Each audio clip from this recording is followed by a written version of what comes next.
Thank you for this. So my name is Susanna Brown, and I am a program manager from Beyond Equality. Rose, do you mind? Yeah, that's it. Putting the slides on for me. So thank you so much, Steve, for the introduction. We are really excited to be sharing with you our presentation. So my name is Susanna Brown. Like I said, I'm the school's project manager for Beyond Equality. And then Rose can introduce herself. Yeah, hi everyone. My name is Rose, and I am part of the schools team and I lead on teacher training. But I'm also part of the comms team and I lead on all our external facing comms at the organization as well. So let me just quickly introduce you Beyond Equality. So we are Beyond Equality is an organization that's been running for over 10 years now, and we kind of call ourselves experts in masculinities. We have been sort of working in this space, talking to men and boys, engaging them into the conversation. And our core of our work is delivering in-person workshops to boys and men in schools. We work across universities, workplaces, community settings, and also we deliver our work across professional sports environments. So what we offer, we are that sort of different facilitator for these conversations. We offer really sort of compassionate and non-judgmental space in which boys and men can learn about the ways in which restrictive masculinities based on whether there is a stereotypes, how it kind of like harm people of all genders, including the men and boys themselves.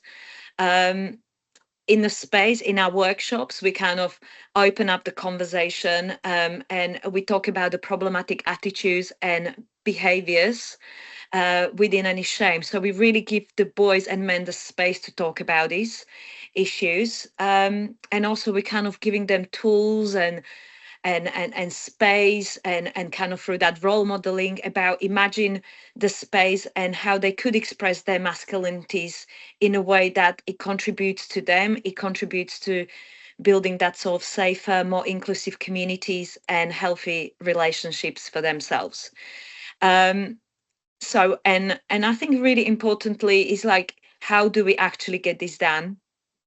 As you can see on our slide, we do have a bit of a kind of a model of how we facilitate the change.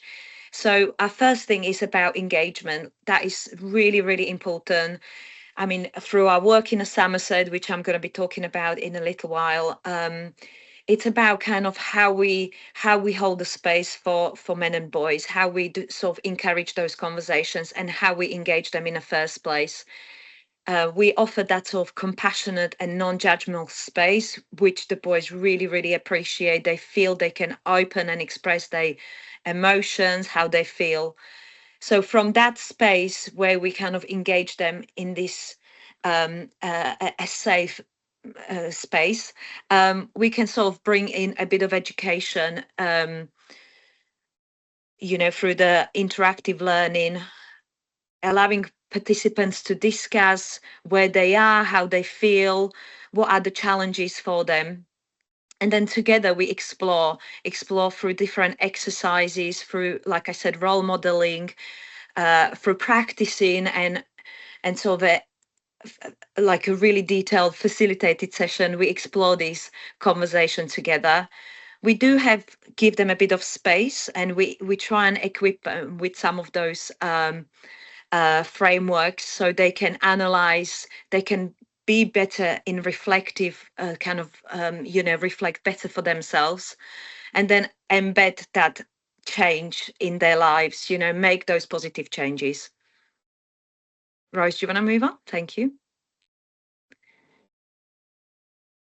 And now I'd like to share with you all. So this is a trailer we've put together in later on in autumn term of 2024 that really represents of what the workshops are. These workshops we have delivered across schools in Somerset. So it's about 2-minute trailer. So I'm going to allow Rose to play it for a moment. The really valuable thing that we've got out of it is just a generally better understanding of what's happening in the minds of our young people. The advent of the internet means that you can access anything easily. and that's terrifying. In the first instance, it was online misogynistic influences.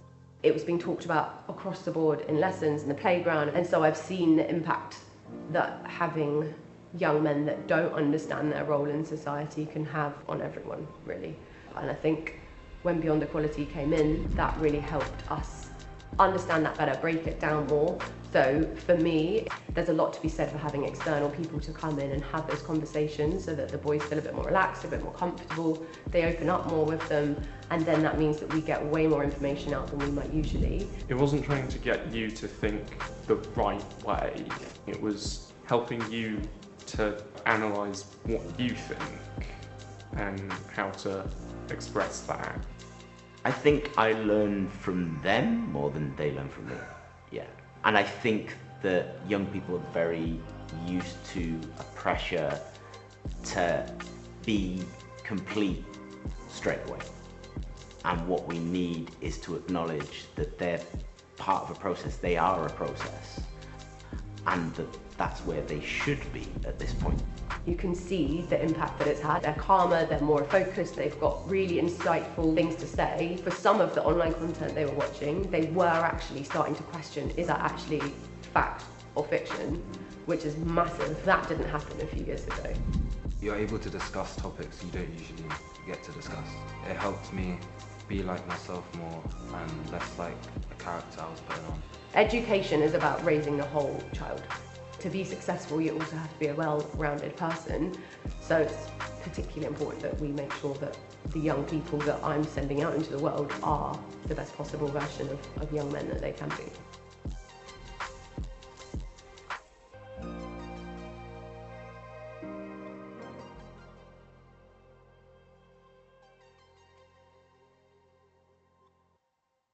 But I'm just going to pick up from here. Essentially, we, as Susanna said, like we go into a lot of space. We go to schools, universities, workplaces, men's sports teams, and we essentially have chats about allyship, about gender equity, about mental health, but with the lens of masculinity. And that can look different in these different spaces depending on who we're speaking to. But it really starts from this framework of what we mean when we talk about masculinity. So we find the word masculinity in itself, it's extremely singular, right? And like at some point, if you Googled it, there would literally be like black and white pictures of really buff men, men with beards, men in suits, men like shouting into a void. And it's this really fixed, extremely determined idea of what it means to be a man in a very physical sense. And it's based on social norms, identity. It can really feel like it's fixed in something. It feels like it's something you're born into, and this is what you have to live up to be for yourself and for the other people in your lives. Definitions and stereotypes are extremely limited. They're not expansive. It also contributes to like much more negative language, like man up, don't be up, that's not what men do. And we find this extremely restrictive. So at Beyond Equality, we really like to use the term masculinities. So our sort of tagline is reimagining masculinities. And it really is about thinking about how this differs by generations of people, by different countries, different classes, different perspectives of what it may mean to be a man. And it's also really reflects on this idea that one man's masculinity is completely individual and it's different and to someone else's, and we can celebrate these differences, and it is complex and it is extremely multidimensional. And we find that this offers a more expansive way when we go and speak to boys and we speak to men and we speak to groups of people about the kind of people they want to be. And quite often throughout our lives, we are faced with these stereotypes, but it gives them the confidence and critical skills to rethink and kind of question maybe some of the stereotypes that have been presented to them in their lives. So a really lovely example of this, I say lovely, but I think it's visual, maybe is the right word I'm looking for. With our schools workshop, when we work with the boys, we usually run 3 workshops with the boys in schools. And the first one is on this idea of rethinking masculinities. And all our workshops are extremely interactive. We have, boys running around the room doing things, having discussions in groups, and kind of being really active in this conversation. But one of these activities is a word race, or it's called a word association here. And imagine you're in a classroom and you have two teams, two groups of boys, and on one side of the room there's a piece of paper and a pen, and they line up, and the other side is exactly the same. So imagine if you gave them the word breakfast, it would run and write like croissant and coffee and cereal and what else people have, bacon and eggs and things like that. But we actually give, as a practice over there, we give them the word man and woman. And these are the kind of words that they come up with. And the instructions we give to them are obviously you have to do it really fast. So really impulsive thinking, write down what comes to your mind straight away. There is no wrong answer. This is not a judgment space. It is really to like put down in words what comes to mind, and then we essentially have a chat about it. So this isn't in every single school, but this is pretty much what happens most of the time. This would be an accurate image of the kinds of words that they associate with men and the kinds of words they associate with women. As you can see, the bigger ones are the ones that come up most often. So like with men, it's things like strong, dominant, powerful, confident, sporty, athletic, penis, money, roadman, big, alpha, drink, beer. And then with women, it's things like kind and mother and kitchen, cleaner, determined, inferior, pornohub, nurturing, emotional, weak, makeup, empowerment. But you can see those for yourself. And it's really interesting because stereotypes by themselves, they exist, right? Like we can't unthink them. They are things that have been provided to us with years of information from our families, from media, from the internet, from art, from history, from politics. Like there's so many structures around us that feed into these stereotypes. But the work we do in our workshops, specifically with these boys as well, is give them a space to be like, hang on, where do these words come from? What do they mean? Why do they exist? And then giving them the tools to rethink the language they may use. And also, most of them will sit down and think, oh, you know, when I thought of woman, I thought mother and kitchen, but actually, I don't really think of women in my life like that. So it's a really, really powerful space for them to reflect on the stereotypes they're facing, but most importantly, apply those skills to things they see online, because a lot of things that are happening online create real world problems and in-person problems. And it's by breaking down and really having the skills to assess these stereotypes that it gives them the tools to then question content they're seeing online and the conversations they may be having with other boys, and gives them a space to step out of this box of what it means to be a man. So that's a little bit about the work we do with boys, but we really go into schools and we think about, as mentioned in the previous presentation as well, like no work can be done without getting everyone involved, and we really do believe in the whole school approach. So we work with students and boys, and we do these 3 workshops with them on masculinities, on healthy relationships, and on gender-based violence. So it's really scaffolded to get them involved in understanding their role in this. But then we also offer teacher training, and we also offer seminars. So teacher training is for smaller groups. It's a deeper dive. It's much more in depth and looks at the same conversations, but more importantly, how teachers, rather than adding more work to their plate, can use this thinking to challenge conversations, manage behavior more effectively, break out of these tired old behavior loops. And our seminars are kind of for the whole staff, so everyone gets an introduction to these conversations. And then behind the scenes, we create toolkits for schools. We offer ongoing consultation, and we also understand this will look different to everyone.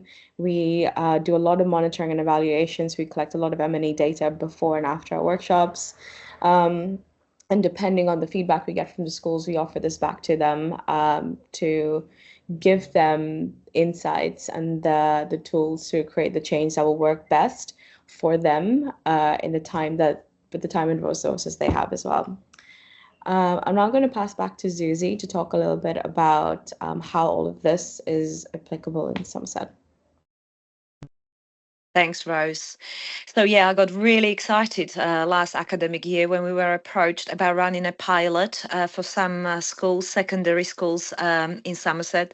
I should have mentioned, so the program we run for boys in schools, we delivered currently only in secondary schools, and we start with the year 8. So yes, this work has been really successful, and we have made some excellent relationship across some of those secondary schools in Somerset. So we've delivered the full program, module 3 program, to school in Chad, Holyrood Academy. We worked there with year 10 students, and we delivered the workshops to 111 boys. We spent about 6 months with the students across those 3 separate workshops. So our very sort of passionate facilitators had spent quite a considerable amount of time in the schools with the students, exactly what Rose said, discussing the workshops around understanding masculinities. Then we were talking about healthy relationships, and then finishing with working towards gender-based or ending gender-based violence against women and girls. We would love to return back to Holyrood, so we are currently in conversation with them to carry on with this program. We then visited school in Taunton, Bishop Fox School, and again we worked with year 10 students, very similar number. Again, we delivered the program across sort of a 6 months period, build up really good relationships. We had some excellent feedback. In a moment, I'll share with you the feedback from some of those schools, teachers and students. And we also visited school in Glastonbury. Earlier, this was delivered across autumn term, and we managed to work with year 9 and year 10 students there, and we had just over 100 boys. So yeah, this whole program took us between 6 to 9 months to deliver. We delivered 54 individual workshops.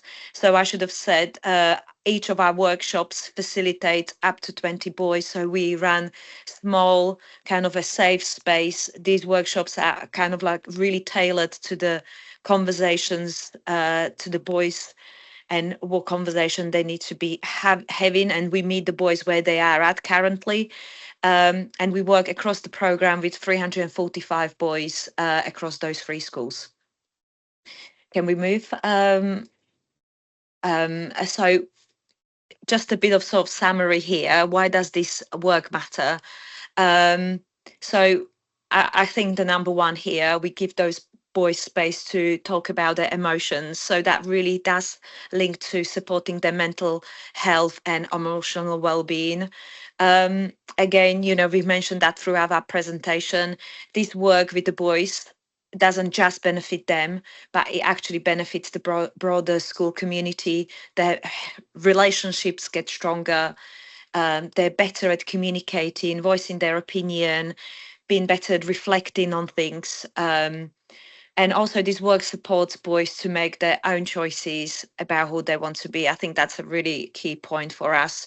We are helping boys to reimagine their own masculinities and the way they kind of see that to apply to themselves. Can we move on?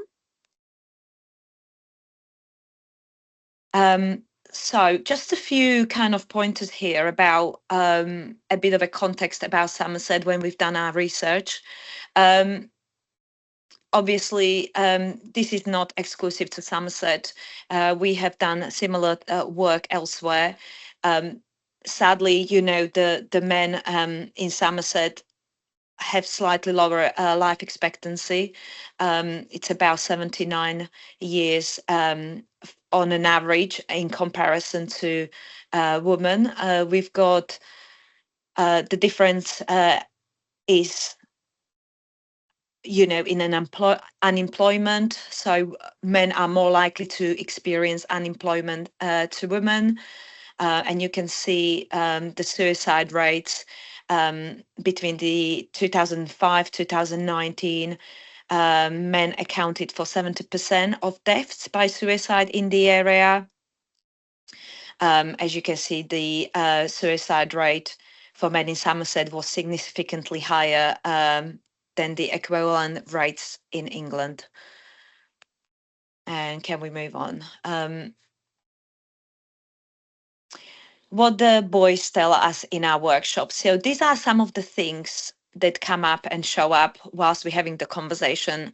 So what it means to be successful and the pressure to earn a lot of money in order to be seen as a success. So this is something that comes up. This is what has showed up when we were delivering the workshops with our boys, with your boys in Somerset. They fear the fear of being ridiculed by peer groups, or maybe seem weird or different. So again, having this sort of issue that come up, and also feeling misunderstood by adults and getting frustrated about it, like lack of communication, feeling quite isolated as well. Those things do show up and have showed up through our monitoring and evaluation. And the feedback from our boys. Sorry, I'm slightly delayed because I've got the so the feedback. So what was actually really good about the workshops? They were fun, they were really engaging, and what we found, the boys are really comfortable at asking questions, because the way we sort of create that space during our workshops does enable them to have those conversations and enables them to really connect with one another, and they feel much more comfortable, especially as the workshops carry through. So when we meet them for module 3, we feel like they are really chatty, they want to share, they're really getting the idea of connecting and engaging and speaking and debating. Also, they do like how things are explained. Like I said, we take the workshops at their pace. And we make sure, because we run the small space group, they are really included in the conversation. And they feel safe when we're running the workshops. And I can see one of the facilitator was a legend, and I probably know who that was. So the boys generally have a really high regard of the workshops. They feel is the right thing, and they really do connect with the topic as well. And lastly, what the school said. So we've asked one of the schools to just give a feedback about the workshops and what would they, what they think about it. And that was their recommendation: do it, highlight of my year, helps build relationship with the students, unpicking behaviors, more helpful to make big, long-lasting changes rather than just dealing with an incident in school. The workshops help to create a generation of kind, caring young people that can spread the message. So that was really wonderful feedback from one of the schools. And I'll pass you back to Rose. Thank you. And we're just conscious of time, and I just want to wrap up with some tips that we generally share with all our schools and people working with boys. So the most important tool we have is like facilitating conversations. So how to have your conversations with boys, talk to them. Conversations don't have to look a certain way. You can model and normalize having struggles and seeking help with them, because there's often a barrier that boys don't. Boys shouldn't cry and seek help, and seeing help is weak. So we need to be disrupting those patriarchal norms by modeling that back to them. Try and stay regulated, no matter what that conversation is. You need to be open enough to let them know that they can come to you when they feel ready. Prioritize feelings over thoughts. Be curious, be empathetic, explore with them, and most importantly, make it fun as well. And in terms of supporting them, this is even at home. So this is not just for teachers, but for parents and carers. So similarly, challenge boys with the stereotypes that they may be presenting when they're talking about, modeling behaviors, keep the lines of communication open, learn and upskill on understanding what's happening on the internet, because it can feel like a really scary place. If you are a parent or carer, like work with the child's school, find local community groups or start groups. And again, just normalize that people do have problems and there are always solutions around it as well. If you're in this call and you are, you're working in a school or you're part of youth worker training, invest in training that specifically focus on masculinities thinking like we do. Highlight positive role models in your school. When boys are walking around the school, what do they see that that reflects all these like really affirming, diverse ideas, some with the kind of people they want to be. Think about the barriers that there may be. Think about student voice, and also like we can't always do it all, but adopting a whole school approach is definitely a great start in being able to address some of these challenges that young people are facing, but also bring everyone to the table to contribute and action as well. So how do we engage boys? Definitely don't treat them like they're the enemy. Help them to understand that this is about them and how they think, and give them the tools to make the change themselves. So we want to be curious, we want to be empathetic, we want to explore, we want to have fun. And this can apply for girls too. This can apply for lots of different things. This can apply when you're managing behavior. But essentially, this is like the heart of how we approach these conversations. And lastly, sometimes it can feel really overwhelming. We work with schools every day. We speak to teachers all the time. We speak to parents quite often, and it can feel like there's a mountain ahead, but there are so many reasons for hope. The main one is society knows these conversations need to happen. We're invited to lots of national conversations. We're in Parliament every other week as well, just advising on where schools can go and where we can take this. So I think that's really key, that people at lots of different levels are having this conversation right now. Boys are so capable of changing their minds. They're so capable of change and growth. It's not fixed. They can maybe be challenging sometimes, but actually they have a real willingness to do the right thing. Have space for more compassionate conversations. Like I mentioned before, be curious, and you use the power of conversations to kind of understand them, show them you're on their side, and give them a way forward as well. I think that's everything from us. Please do follow us on socials. We put up a lot of resources there, specifically on Instagram and LinkedIn as well. And yes, please do get in touch. And you can also go on our website and sign up to a newsletter for any more information. But it was lovely to be here, and hope to speak to some of you soon.